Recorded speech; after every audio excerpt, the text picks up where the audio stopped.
Alright everyone, this is Cardis. Welcome back to Let's Play Baldur's Gate 2, a Young Gamers Illustrated primer. It is April 12th, it's about 1 in the morning. I got off work about an hour ago. And I have changed the AI frame rate, like I said I would.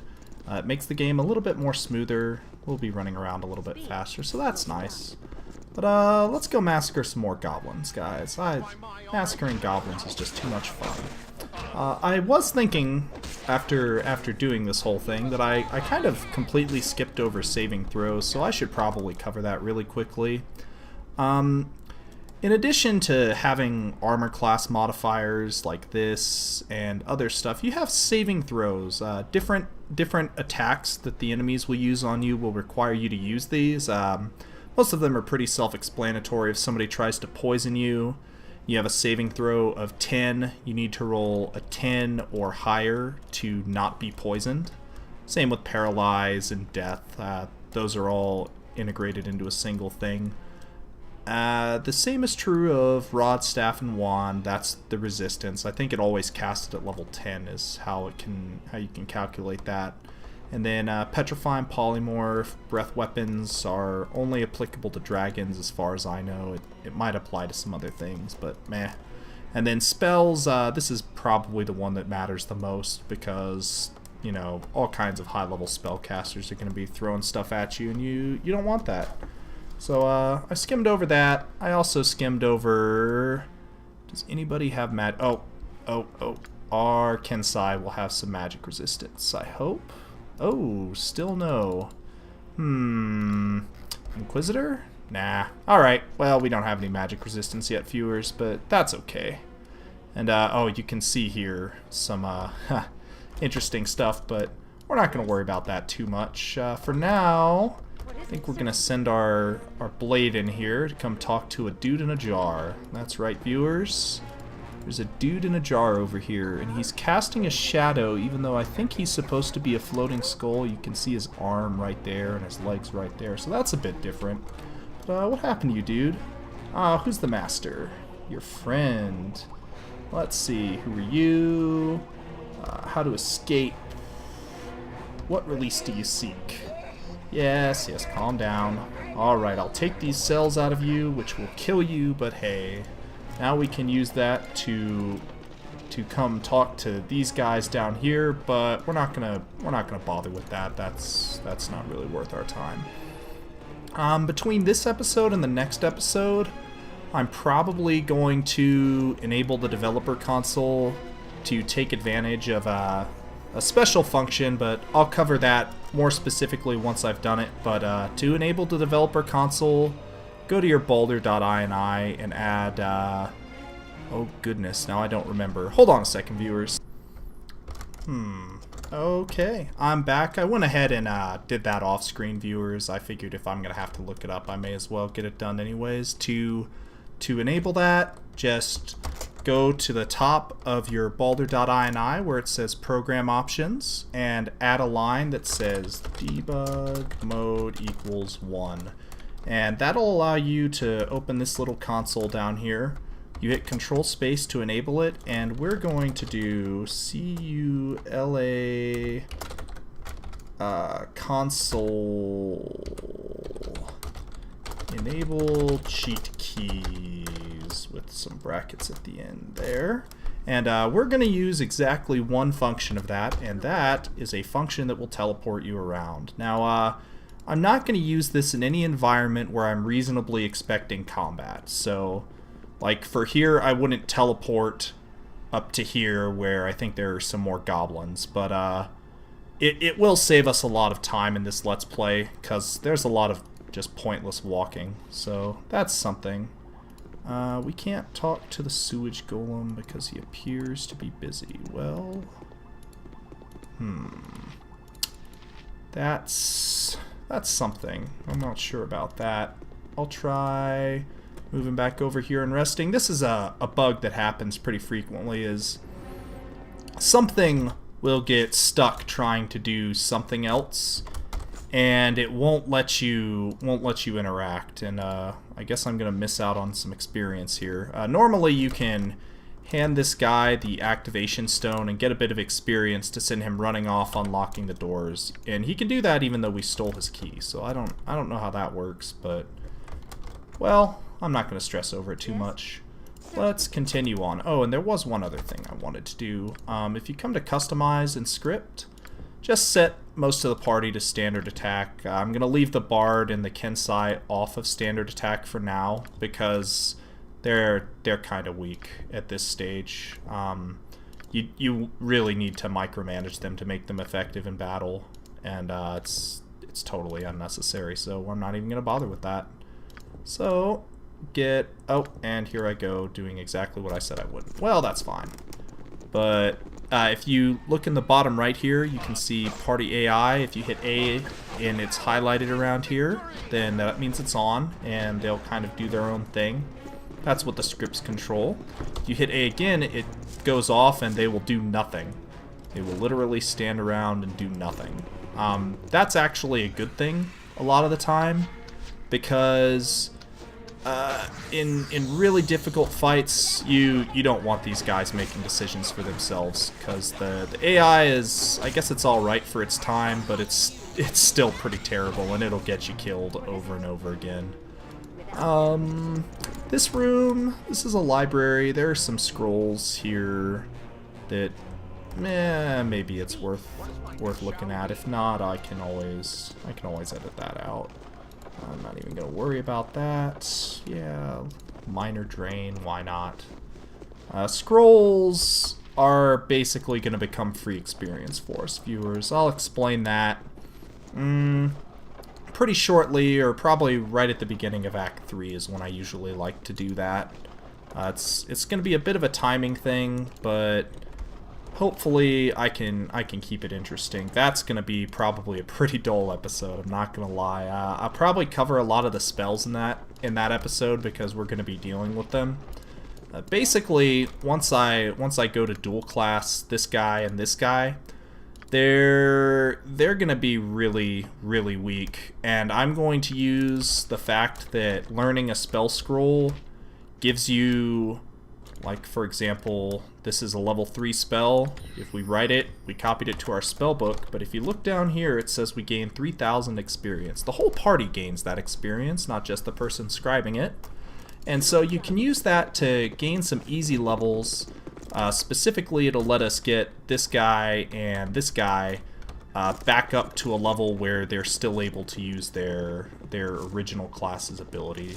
This is kind of a weird fight. I guess I'll use haste for it, just for the extra attack per round. Let's come in here and massacre some dwarves. All that stand in my way shall fall. Absolutely. And we're gonna do a quick pause here and just set our archer on the caster, because that's really good. And we'll even have our blade use offensive spin here, just for the extra fun. Oh boy. Okay, so that's that. Nothing too interesting on most of these guys. This is not bad. This is handy for a quest later. Got some shields, but I'm not too worried about that. The important thing about coming over here is, since we have a flail user, at least one of these guys is going to have a flail somewhere. Or there's a flail on this table maybe? Yeah, here it is. Flail on the table. So we want that because we can give that to this young lady and her Thaco will get kind of silly. Yeah, 10 is pretty good for this point in the game.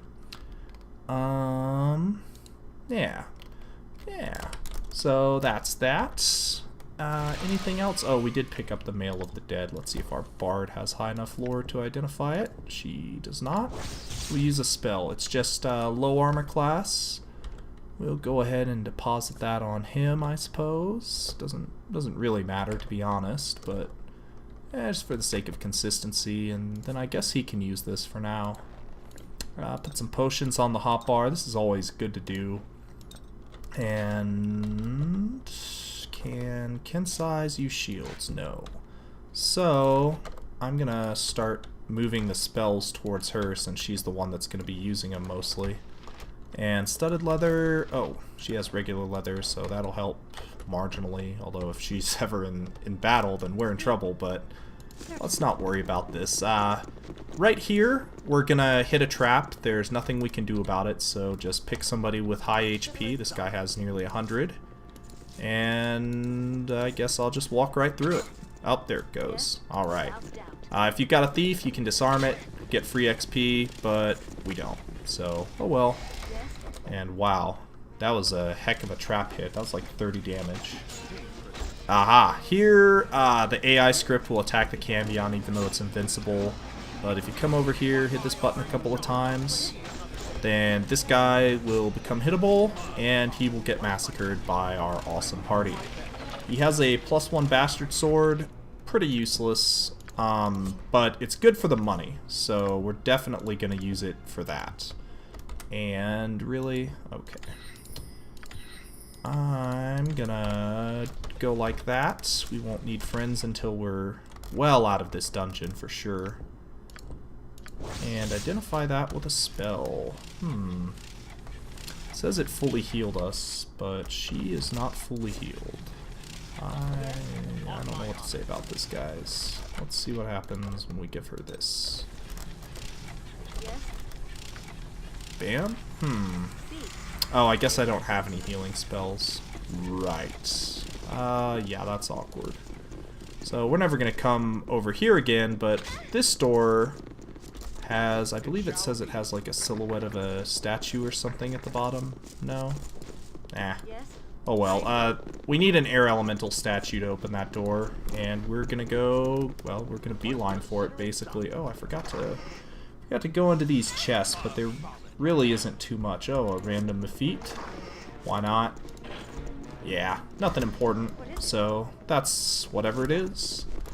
Keep going down here. And I'm not looting these goblins because they rarely have anything that's actually worth taking. Occasionally you get a level 2 spell scroll, but even that is marginal on a good day, so no worries there. Is this guy still using the staff? Yeah, please don't do that, buddy. Please don't do that to us. This guy can slow you and disease you. It's kind of annoying. It's one of the only... yeah, see. Happened to our Inquisitor. This is the disease symbol. This is the slowed symbol. I believe our Cleric can take care of both of those things with... slow... Here's Cure Disease.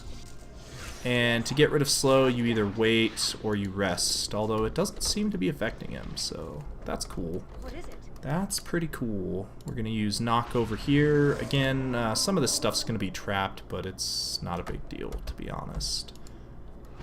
Keep opening these doors here, and... Ow. Ow, ow, ow. Oh, I got poisoned. Yeah, I thought there was a poison trap in here. Let's see, come open this chest, get another splint mail, which I guess he'll put on since nobody else can wear anything. Yep, that's kind of awkward. Let's see. Oh, and I always forget to loot this stupid thing. If you come over here, you can get a Wand of Frost key. That's handy. This passage over here just leads down here. This one leads down into this room. And let's see if we can talk to that golem yet. Maybe he can do something here. Yeah, he's still not feeling it. Not feeling the kickball vibe, I guess. What are these surges? Oh, what have I done to myself? Let's see. Oh, that probably crashed it. Yeah, that crashed it. Alright, viewers, I'm back. I decided to Alt-Tab while Fraps was running, and it crashed Baldur's Gate 2. What I wanted to look up, I hit Control-H on accident, and it said Surge set to whatever. Apparently, if you're using a Wild Mage, that'll set the Surge effect if you have a magical Surge happen with your 5% chance. So that's interesting, but completely meaningless for this run, so... Oh well, that's fine. In the meantime, we're just gonna massacre this guy again and get considerably luckier. He didn't hit me even once that time. So that's just random number generation working in my favor for a change. Pretty rare. So let's smack that door open again. I don't think that one's locked actually, because it doesn't highlight green, it just is trapped and pretty annoying. Oh yeah, I'm dying. I guess I should address that problem. I don't know. Maybe. Oh, one other thing I did forget to mention, your ball spawn character gets some special powers, depending on what you choose to take as your alignment. Neutral good gives you the best abilities. It gives you Draw Upon Holy Might, Slow Poison, and I think it gives you this too, Vampiric Touch, but these are marginal and eventually they get taken away. This is our Enrage ability. I won't be using it too often. It's mostly useful for dealing with certain very annoying monsters, but I had to replay this, so a lot of this stuff isn't identified. Whatever. You know, it happens.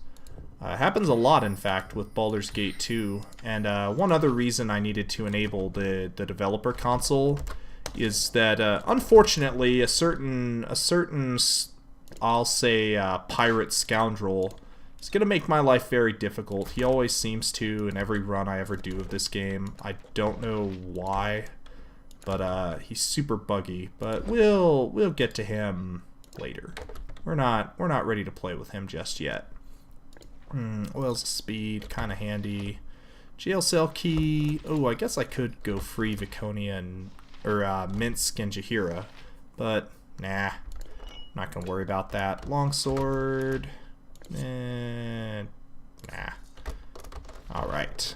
So, and since we rested, we can identify this. This thing's gonna be pretty useful for getting us just a little bit of money. We're gonna need some money so that we can go on a crime spree. Yeah, how counterintuitive is that?